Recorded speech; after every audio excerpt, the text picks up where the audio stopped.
So it's not just a human thing. It's a really big business outcome thing.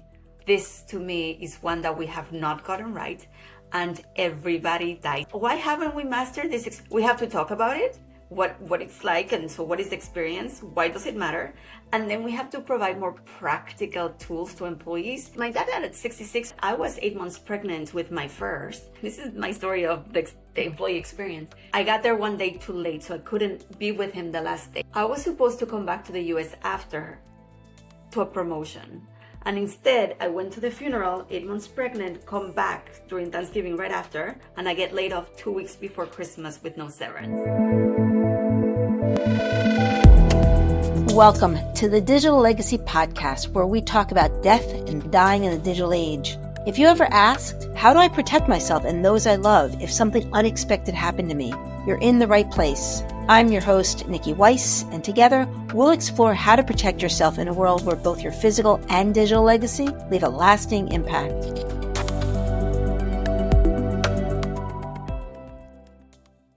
And welcome back to another episode of the Digital Legacy Podcast, where we talk about death and dying in the digital age. My guest today is Mercedes Sullivan. And Mercedes, you are dear to my heart.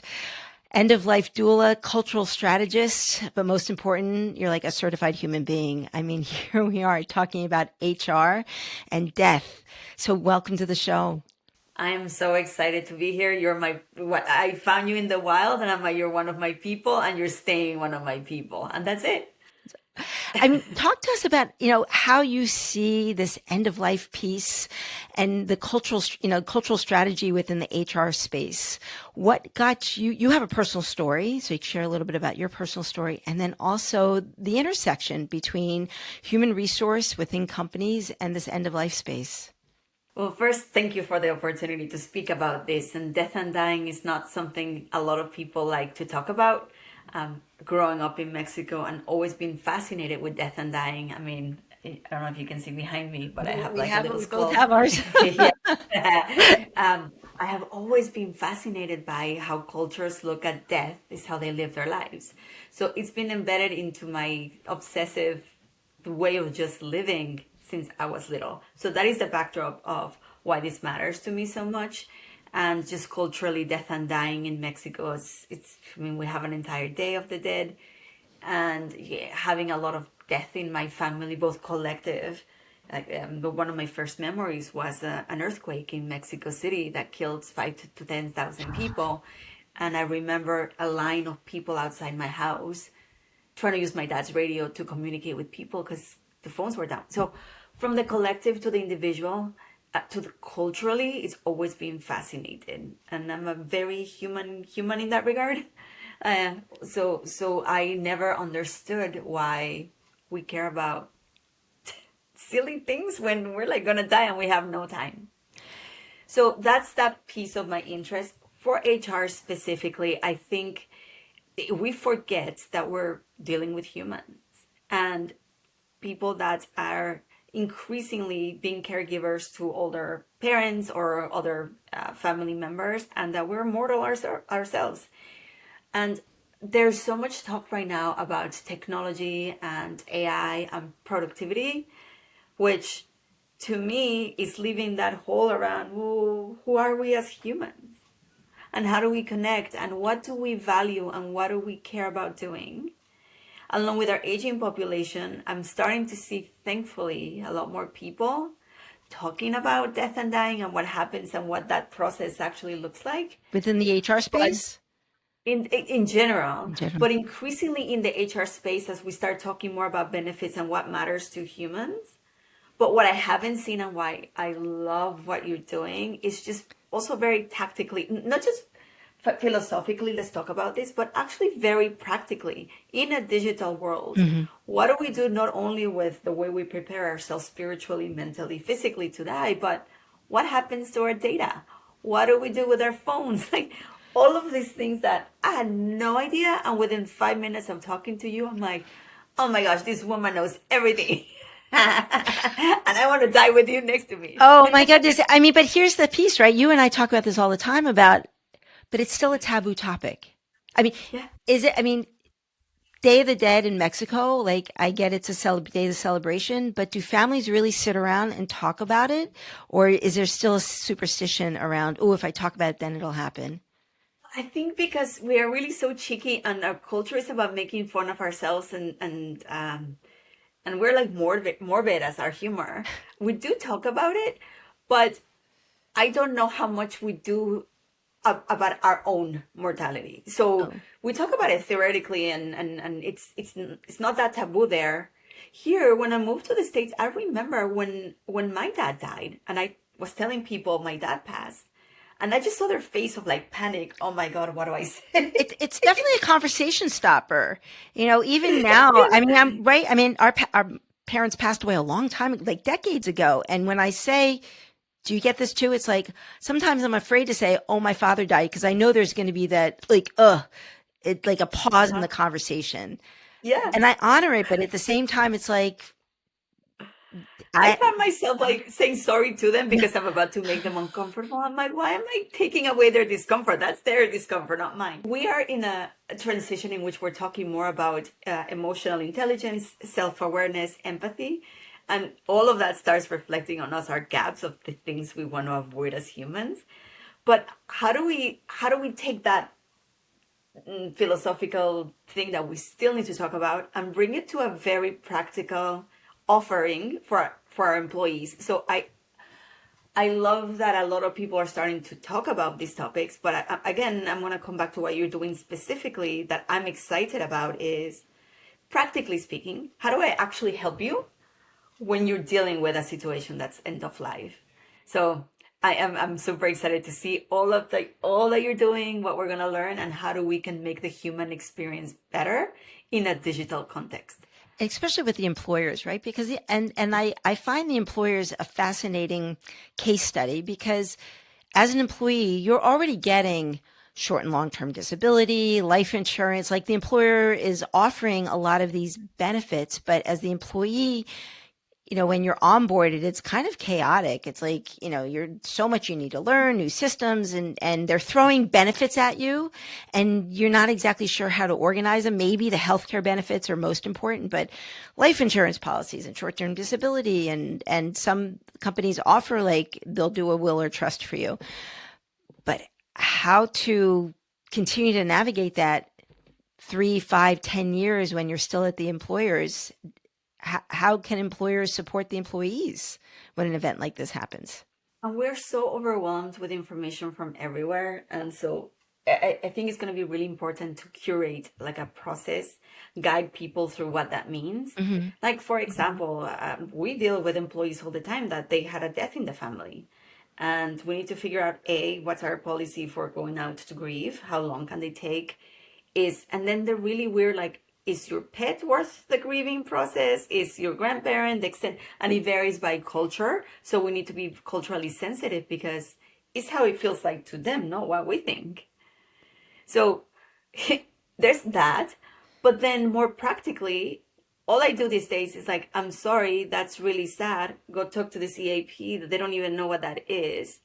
And I would want to know, do I need to call the funeral home? Like, Oh, what do I do with my will? you as the HR professional are expected to help them. No, like if they ask me this, or like I would feel like I just don't know how to help them at all beyond here's AIP. So I would want to help them with what do you need in this process? Some people live in this country alone. How do they navigate that? Who do you call? And so I think there's a big gap in the market to actually help people through talk about one of the moments that matters the most in your life is how Right. people show up for you in loss. And it's not what you say to people, right? It's how you make them feel. The very famous quote. And this to me is one that we have not gotten right. And everybody dies, as your book very rightfully so says behind you. And why haven't we mastered this? We have to talk about it, what it's like, and so what is the experience? Why does it matter?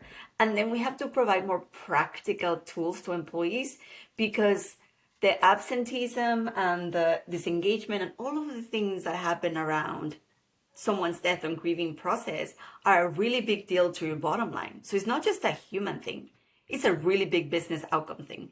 I mean, you're talking about what you mentioned were like the flavors of life experiences that people are dealing with. So the grieving process for someone who has a dog, right? They don't have children, their pet has been their child.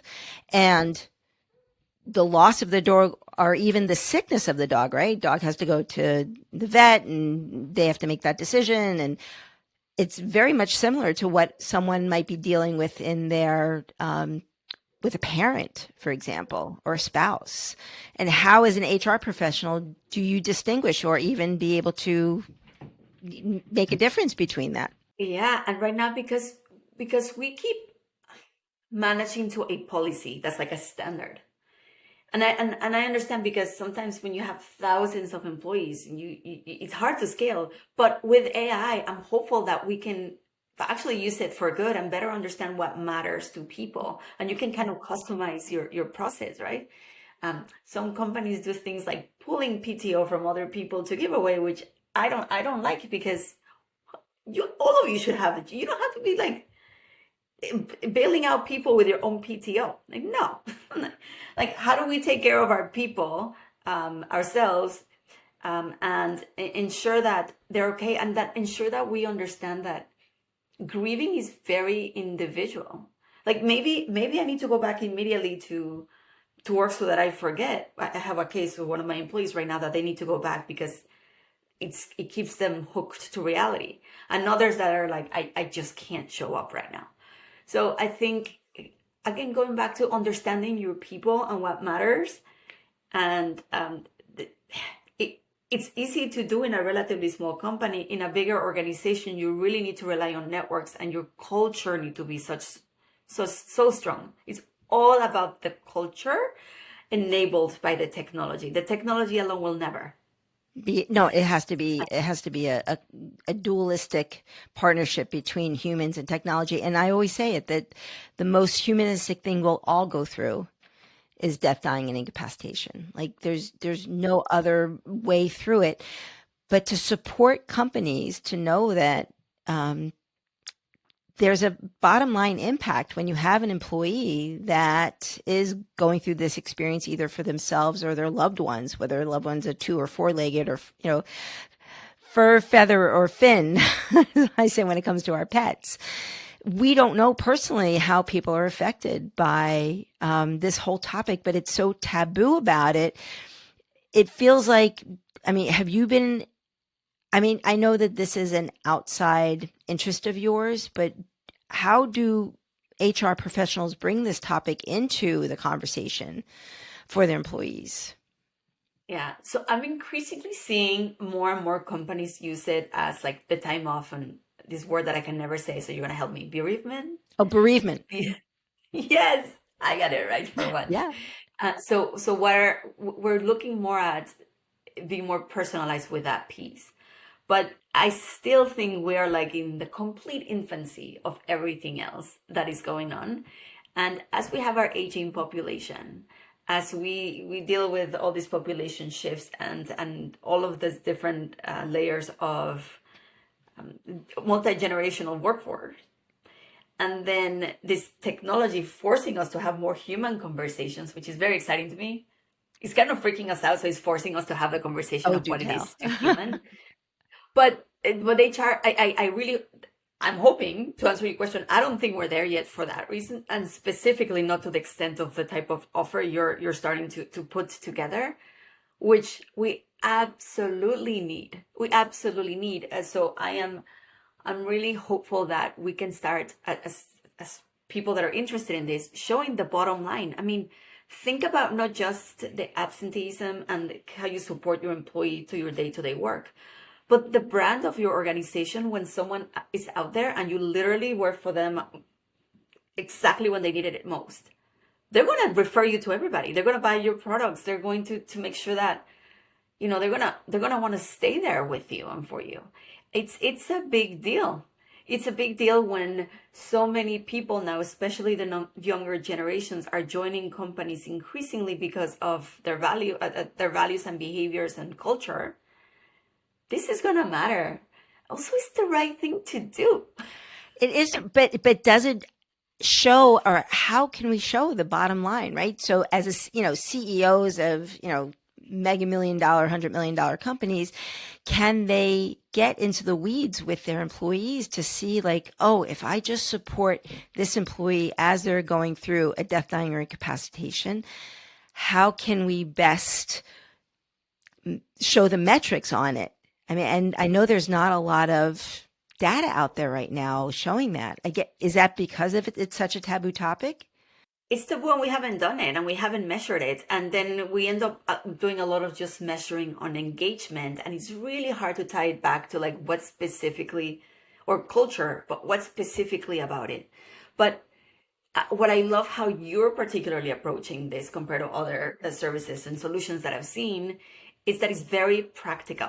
It's very practical. Like I bet you, if you started measuring, you can see how much time it took a person to just find basic information about what they needed to do versus this guided process, and just measuring the level of stress. Like, how easy was it to follow this or to find information? Oh my God.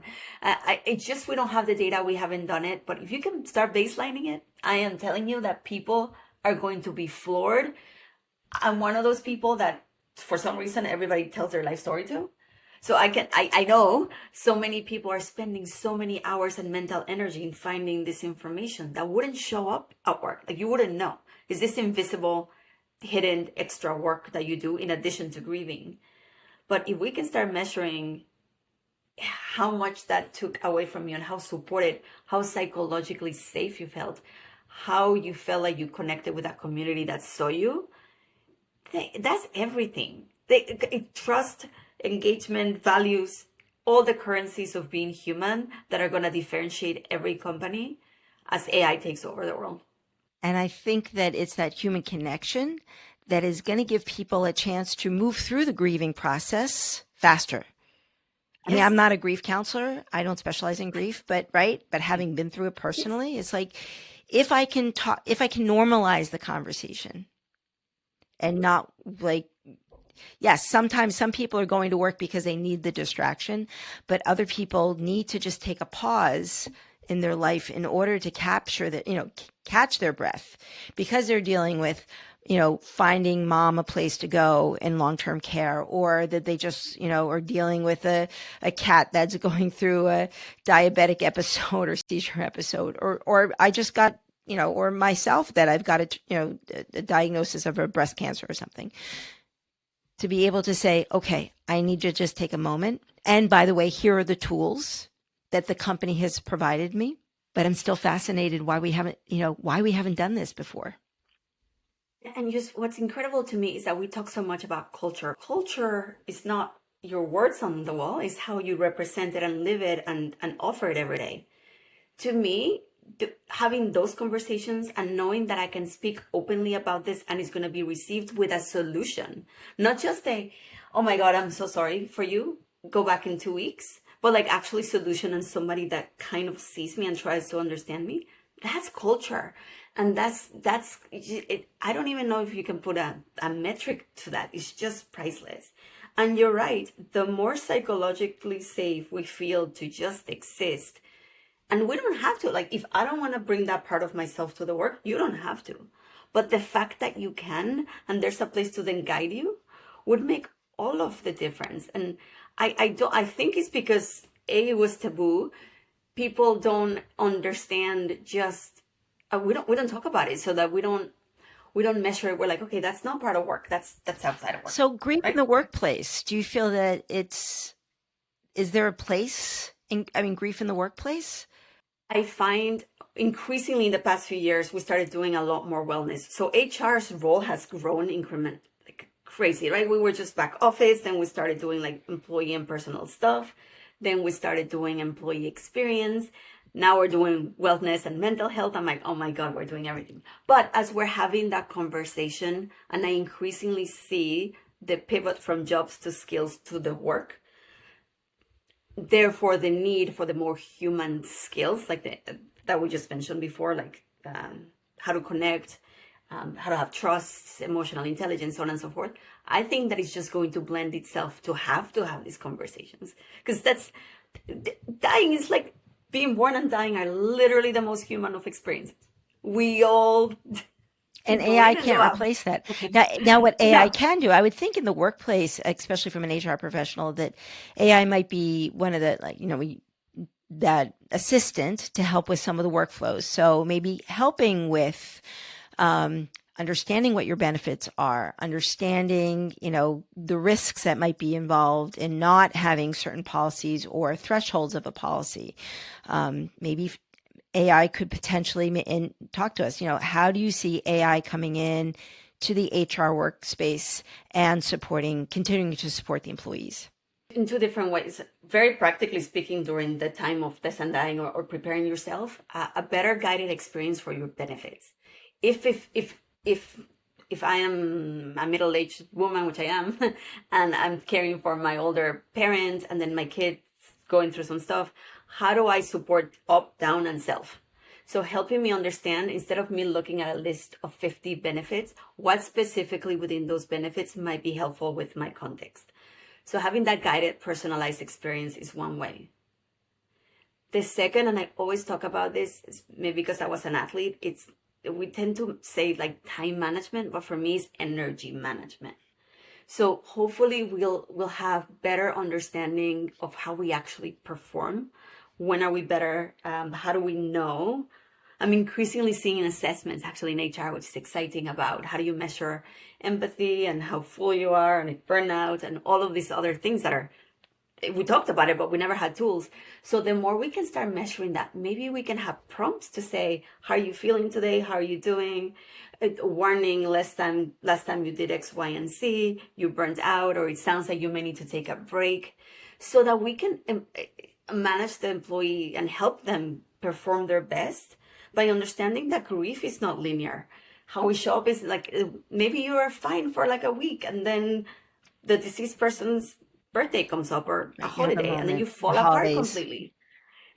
All of this, or somebody else that has a death, and then it triggers you.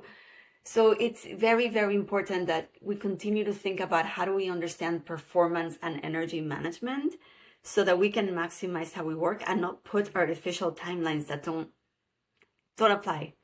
It's the best we have right now, so I'm not mocking, like, we need them, but I'm really hopeful that this technology will help us both in that very tactical, what specific solution do I need right now, and generally help me understand my emotional state so that I know when to push and when to not push. It's interesting. Both you and I have this level of comfortability in talking about this topic, maybe because both our parents, we had parents pass away at a young age. A little bit about your story. Your father died. How old were you? So my dad died at 66, so I was 30. But what happened is that I was 8 months pregnant with my first, and this is my story of the employee experience. This was during Thanksgiving. I got there one day too late, so I couldn't be with him the last day. That's probably why I volunteer at the hospice, because I was like, oh. And I was supposed to come back to the US after, to a promotion. And instead, I went to the funeral, 8 months pregnant, come back during Thanksgiving right after, and I get laid off 2 weeks before Christmas with no severance. And that was it. And they're like, sorry, it was 2008, and this is when the economic crisis, and it wasn't my boss's fault. We were dependent on government funding, which, deja vu now. And so many people are experiencing this because your benefits and your insurance is tied to the workforce, unfortunately, for many of us, right? So for me, that always left me with, I know it wasn't their fault, but what a terrible experience when I was at the worst. So we ended up selling all of our stuff and moving to Mexico for 2 years because I couldn't afford my insurance and I wanted another kid. So we moved there 2 years, had my other child, grieved, like took time to just grieve and then come back. But it's a privilege that I was able to do that, right? You know what? That's a story I didn't realize. I had, for whatever reason, I thought that you had a loss earlier in life, but the fact that you here as an employee were going through this, so you didn't just lose your father, then you lost your job, which for many people, that's also a loss.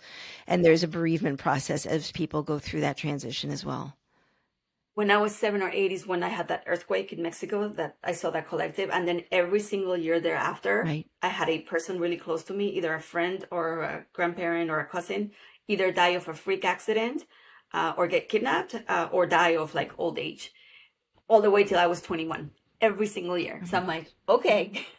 Like, and it was cumulative grief that I didn't let go. And then eventually, a death of a friend 2 years ago, she was just skiing and she just died, Freak completely healthy, accent? completely, she just died. Heart attack, 46 years old. All of the grief of 10 years, like, and that's when it hit me, right? So it's not just for the employees when someone's dying. Grief can hit you at any point for any reason. Some immigrants right now are going through collective grief, all of these things. So we got to talk about it. And then we got to give very practical solutions, not just the culture and the Right. pieces, but I love that you're connecting it. Okay, but now in the day to day, Right. let me help you with what that means. The legal, financial, physical, digital, right? To be Correct. able to break it down. And both you and I are both Yes. project managers as well. So we've got that systematic process mindset to try and put all the pieces to place and not to create overwhelm, which I think for a lot of people, that's when they start shutting down, is when there is overwhelm. They're like afraid of loss, and then because they're so afraid that they don't embrace it. I just have to share. So for some people, they might know that my daughter, who's she just got married, and her husband now is 33 years old, going through cancer treatment for brain cancer, and for her, she's taking your advice. She's leaning into her job more than she ever had before because she needs that distraction. And the company has been incredibly supportive when she needs to, to take her husband to treatment or, needs a mental break. But for most people, they don't, the fact that she's so comfortable with the death and dying, I guess, having me as a mom, and for yourself as well, having seen that death go through what the years with Mexico might have prepared you to pivot so quickly when you had the loss of your job and the death of your father. Sorry that your Yeah. daughter is dealing with that. I saw the beautiful picture. It made me so happy. That's real love right there. But I am so happy to hear that the employer is like seeing her and supporting her, and she will not forget that. No, So that's it. Like the that right defining there moment. with your employee value proposition. I mean, come on. When you talk about a company, hey, how you like working there? They hooked me up when I had the worst moment of my life. Done. Done. Like I mean, done. versus what you And went through, so where the company axed you at your lowest point, then yeah, there is no respect. yeah. There is no employee. Um, what's the word? I mean, just a level of appreciation and to be able to thrive. Now you're strong, and you have a pretty strong support system, so you were able to overcome and just continue to build. And so here you are today, an advocate for employees to have these conversations. Because not everybody's as lucky. You're correct, and not everybody can talk about this, and we all have different traumas, and it's also not cool to like force people in the conversation when they're not ready. But these tools can meet people where they are. When you're completely overwhelmed and you just had a loss, the last thing that you can do is think about these tasks. And I do hope people start thinking about this more. They absolutely should follow your podcast and everything that you write and continue the conversation, because we need to start thinking about these things now. But if you haven't, I love that you're creating something that you can very quickly understand with a checklist eventually. Where am I? Where should I go What do next? I need to do next? Even somebody else can help you through that process, right? In a way that's when you're like just the grieving. So, So let me just ask you, here you were, you've been an HR professional for how many years now? Decades. oh, now about 15 for HR now. Yeah. But you took a step back and you went and got it was it a doula certification, end of life doula? Can you talk a little bit about what motivated you Yes. and how you felt that to enhance your life with that experience? About a year and a half ago, and that's around when my friend died of a heart attack. I have a bunch of other things happening, and I just broke all the grief that I had in process. So I determined I want to take a short-term disability. So I took short-term leave from work, and I'm like, oh my gosh, I have no idea who I am. Who am I? And I have teenage boys, and so little by little, I started abandoning myself. So I decided to just fall apart completely and restart from zero. And the only thing that I could hold on to is that I'm a Latina and I am obsessed with death and dying. So I joined this community of Latinos, and then I decided while I figured out my life, because I literally had no idea what to do next. I was depressed and lost. I went and did my end of life doula certification because I was doing some volunteering at the hospice, and it's I encourage anybody and everybody to take it. It's not just for people in the hospice or medical field. It's like a couple of days. It's online if you want to take it, and you talk about your own mortality. You learn how to hold space for other people and truly listen, which I learned very quickly that I was not good at doing at all. I'm like, wow, I thought I'm so empathetic. I was trying to fix it for others for my own comfort. I wasn't holding space for them to breathe. So it was a phenomenal opportunity to introspect about my own mortality. Am I living in a way that if I die tomorrow, I'll be happy? I couldn't even think about what I would do if this was the last day of my life. I'm like, oh my gosh. So all of that led me to little by little reconnect with myself, stop attaching my worth and validation through my job and other nonsense outside, inside in, inside out.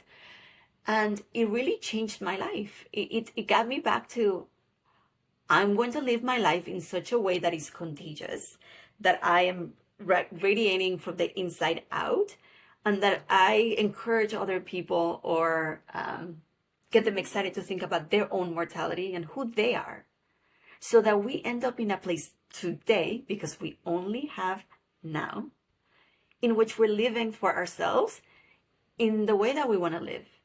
Because we're not going to make it unless all of us are aligned closest to our heart where we can.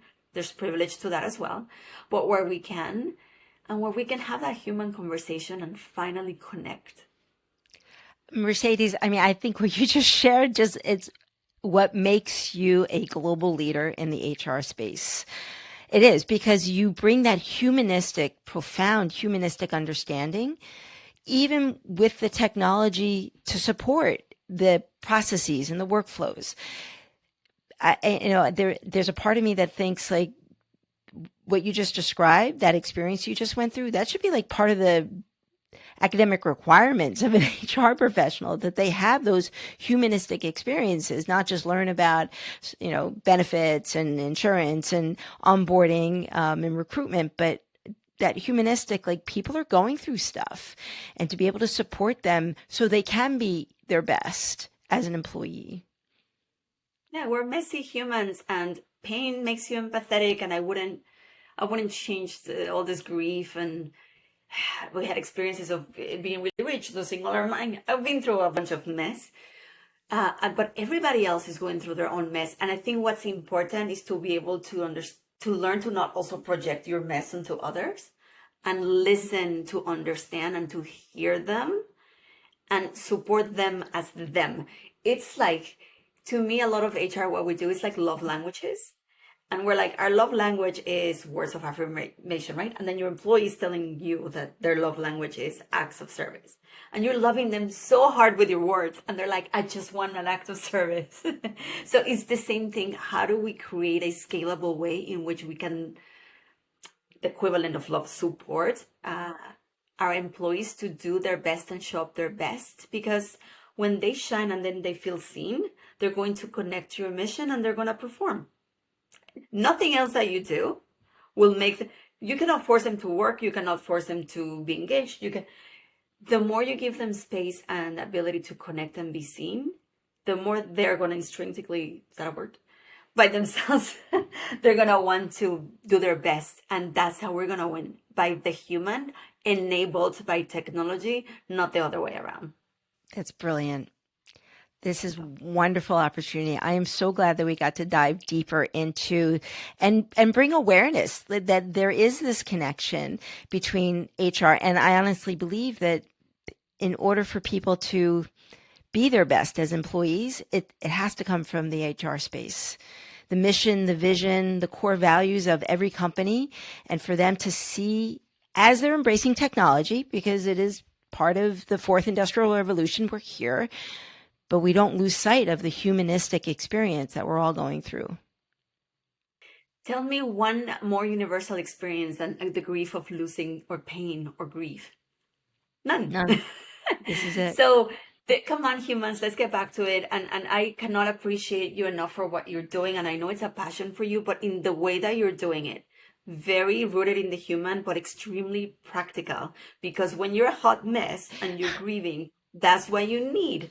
And I really, truly, I am rooting for you so hard. And I know that I am trying to, in as much as I can ever, I'm going to help you with all the work that you're doing, because I strongly believe in it at a personal, visceral level. And I hope we continue the conversation for everybody's benefit. For everyone, right? AI is not coming after our jobs. We are here to be having a human experience, and they're there to support us in our process. And with that, any last words of advice for people, any HR professionals or as an employee? How can employees, as a last, word of advice, how can employees talk to an HR professional about what they're going through if grief is affecting them? So 3 things. One, just overall for my HR community, let's continue to talk about the human and what that means.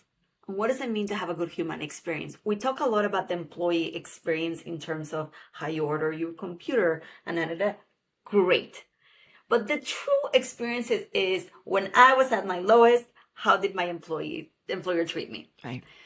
The second, for an employee to just, take advantage of their human resources and their EAPs and other services that they don't use. But also, if that's not working for you, push for better. Like, follow Niki and follow others that are doing similar work and ask and reach out and co-create. How do we do something that actually works? Share your experiences about, this actually helped me when I was grieving. And let's keep pushing for better benefits that are human and universal, because this one applies to blue collar, white collar, purple collar, any color, pets, alive, anybody and anything. So let's keep it real, let's keep it human, and then let's never forget our why. We're so focused on productivity, but at the end of the day, when we're on our dying bed, what are we going to remember? And what did we do that mattered? And that's it. It is. It's making a positive impact on the world that we live in today, and having a final playbook, knowing what that end might look like, peace of mind for those you leave behind. And with that, yes. Mercedes, you are a gift to me, and I appreciate all your time and expertise, and looking forward to you. How can people connect with you if they want to learn more about the work that you're doing? If you want to read a lot of very random content, come to my LinkedIn. And this is the only social media that I really use. But more important than connecting with me, let's connect with each other and have the conversation. Follow what Niki is doing. Join me in getting so excited about what this work that is really truly going to transform how we human, how we view death and dying is how we live, and how we support each other is what will matter. Thank you for listening to the Digital Legacy Podcast, where we talk about death and dying in the digital age. I hope this conversation inspired you to take control and plan for the inevitable to protect yourself and those you leave behind. Don't forget to subscribe to our newsletter at digitallegacypodcast.com. Remember, life is full of surprises. What happens after you die shouldn't be. So keep your passwords safe and your playbook up to date.